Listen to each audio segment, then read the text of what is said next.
Terrific voice, beg your pardon, when it comes to sports over the last 3+ decades in the Bay Area. Monte Poole, who's a Warriors insider for our NBC Sports regional network in the Bay Area, joins us now for a little bit of perspective on what we've been seeing. And Monte, I just want to start locally there in the Bay Area. Steve Kerr is one of the most intelligent, one of the most educated, one of the most interesting conversationalists that you'll run into along the path here. He, among many other Bay Area voices, have been very vocal about the protests and everything that's been going on in the country over the last week, and it's something you wrote about in the last 48 hours or so.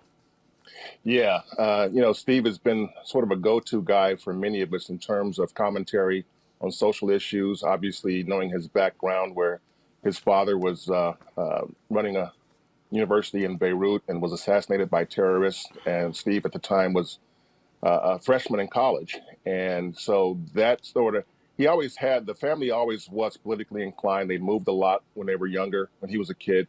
And once that happened, obviously, it sparked a real sort of activism within Steve. And he has done a lot over the years to try and assert his voice into issues such as gun control, gun violence, and obviously voting rights and things like that.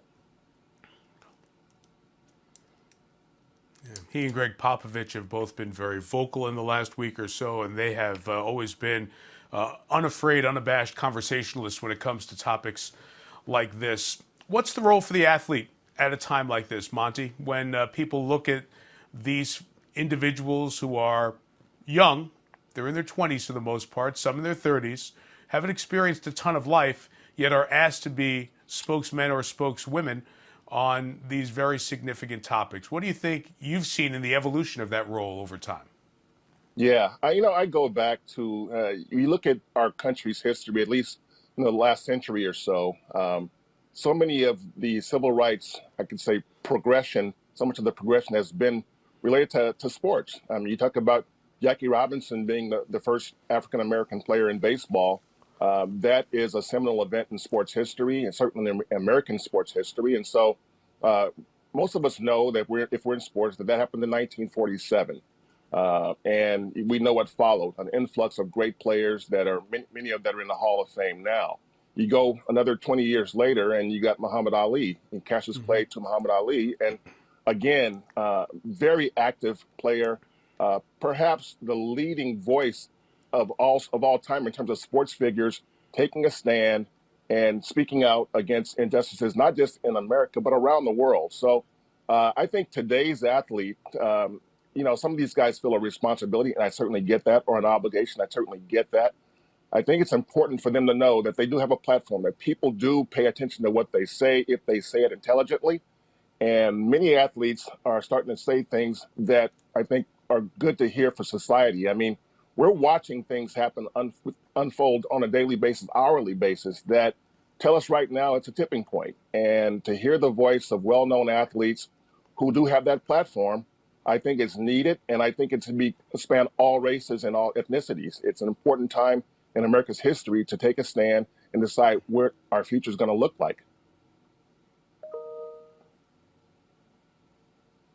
Do you think the locker room still does as good a job bridging race as it once did? I think in many cases it does. I think it depends on the personalities, though. It depends on the sport. I mean, baseball, for example, tends to lean much more conservatively than basketball and even football. I think college sports has a long way to go. There's a gigantic divide between the players on the field and what you see in the coach's office, and so yeah, I think the talk. I was listening to a podcast the other day with Chris Long and Steve Kerr, and Chris Long was talking about how in the locker room, Right. sometimes these subjects come up, but not everyone is comfortable discussing these things. And he is basically advocating for people to, okay, it's okay to be uncomfortable, but it's important to discuss these things. And I think that's what you're starting to see. I mean, Carson Wentz, a former teammate of Chris Long's in Philadelphia, uh, came out with a statement that was heartfelt, and for a guy from North Dakota, pretty eye-opening. So to see these guys speak up Right. at this time on this issue, I think it's important because, again, they do have people who listen to them, who follow their lead. And I'm speaking of superstar athletes, and more important, I think coaches at the college level, because these guys go into homes, they recruit these guys, African American players, and for football coaches, let's face it, these guys make a living off the backs of a lot of these kids. So it's important for them to assert themselves, to explain to people the importance of racial harmony, or at least striving for it. And right now, it's really needed. It is important because the locker room, you're trying to build team, right? So you're trying to build unity within a group. Yet a lot of time these conversations are not contributors to unity. These conversations will be divisive, and we've lost the ability in America to agree to disagree, and we've lost the ability to listen.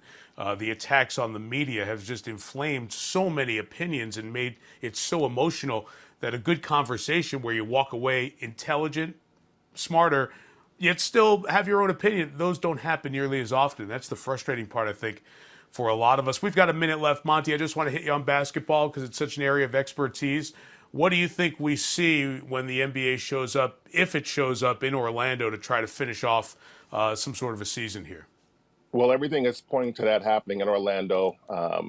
You won't see nothing. None of the plans that I've seen, none of the potential options that I've seen include all 30 teams. It's all 20 teams or 22 teams, teams that are either sitting on a playoff berth or in position for a playoff berth, sort of a play-in tournament. And I think that's what has the momentum right now.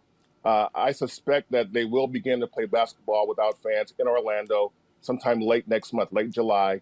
And that tells me that we're looking at the playoffs beginning sometime in August and then going into September. So I think we already have come to the conclusion that the 2020-2021 season is going to start way late this year, probably around Christmas Day. So I think for most of us, we want to see the sport come back. I know the players want to see it come back, but they also want to make sure that safety protocols are in place. And it may mean we see a refreshed and healthy Warriors team back together for one more run for that 2021 season. Monty, thanks for your time and your perspective. We always appreciate it. We wish you well out there. Okay, Mike, take care. Hi, I'm Mike Tirico, and thanks for watching.